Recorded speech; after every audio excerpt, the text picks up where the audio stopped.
Pathetic. Pathetic. Anyone who thinks that Tyson Fury's gloves were tampered with, and that's why he beat Deontay Wilder, is fucking delusional. Of course, during these past few days, I've been seeing all types of excuses from Deontay Wilder's fan base, claiming as to why Deontay Wilder, they can't accept defeat. They cannot accept defeat, all right?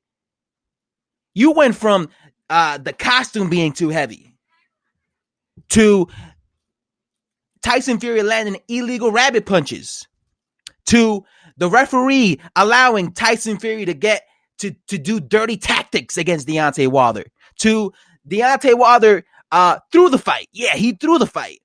To Tyson Fury had his gloves tampered with, and that's why he won. Like, did you count the amount of excuses I just told you guys? That's all the excuses that these Deontay Wilder fanboys have been coming up with.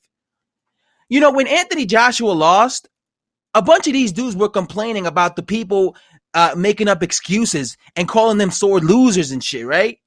Yet they're doing the exact same thing for Deontay Wilder.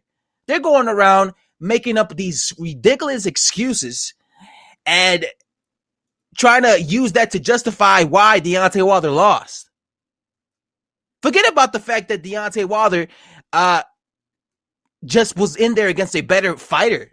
They just refuse to give Tyson Fury any credit. What is that? You know, these same people make these videos and say, "Oh, you know, I gotta commend Tyson Fury for beating Deontay Wilder." Like, when he first lost, they were coming out actually giving some sort of props. Even though they were like backhanded compliments, like, "Oh yeah, he's good, but you know, he kind of got lucky because of the rabbit punches." Even though it was like a backhanded compliment, they were still at least giving Tyson Fury some credit. But how do you go from giving him credit to just trying to make all these videos where you just giving him all these constant excuses? Like he had his gloves tampered with, like Deontay Wilder threw the fight, like he threw 20 rabbit punches, like the referee was against Deontay Wilder, like the costume was the reason Deontay Wilder lost. Did you guys not forget the referee, Kenny Bayless, going to the locker room when, what's his name? And not just the referee, but Deontay Wilder's team going to the locker room when Tyson Fury was getting his hand wrapped? Did you not forget them staring? You do realize whenever a fighter gets their hands wrapped, a member from the team, from like the opposing team, the opposing fighter, he goes to the locker room and he watches as the dude is getting their hand wrapped. Just like you remember when Andy Lee was in the locker room when they were hand wrapping Deontay Wilder's hands, he was staring at it, right? They do that to make sure that nothing illegal or, you know, fishy's going on. You know what I'm saying? That's why they do that. Yeah. The reason why Deontay Wilder got knocked down so easily is because he got no chin. He never had a fucking chin.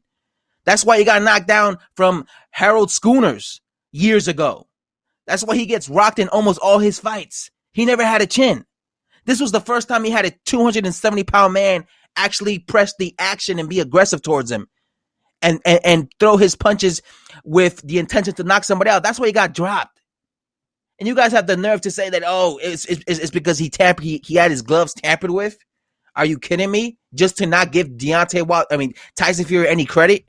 Sore losers. You know, Deontay Wilder's coming up with all this bullshit excuses that, you know, he had his costume. He was wearing a heavy costume. But at least he's not going around saying that Tyson Fury had his fucking gloves tampered with. All right, even though he's a sore loser himself because he's coming up with all these excuses, at least he's man enough to give Tyson Fury some credit. Not like these LDBC dudes and all these butthurt Deontay Wilder fans. Absolutely pathetic, honestly. Anyway, guys, subscribe if you enjoyed this video. I'm out. Thanks for watching.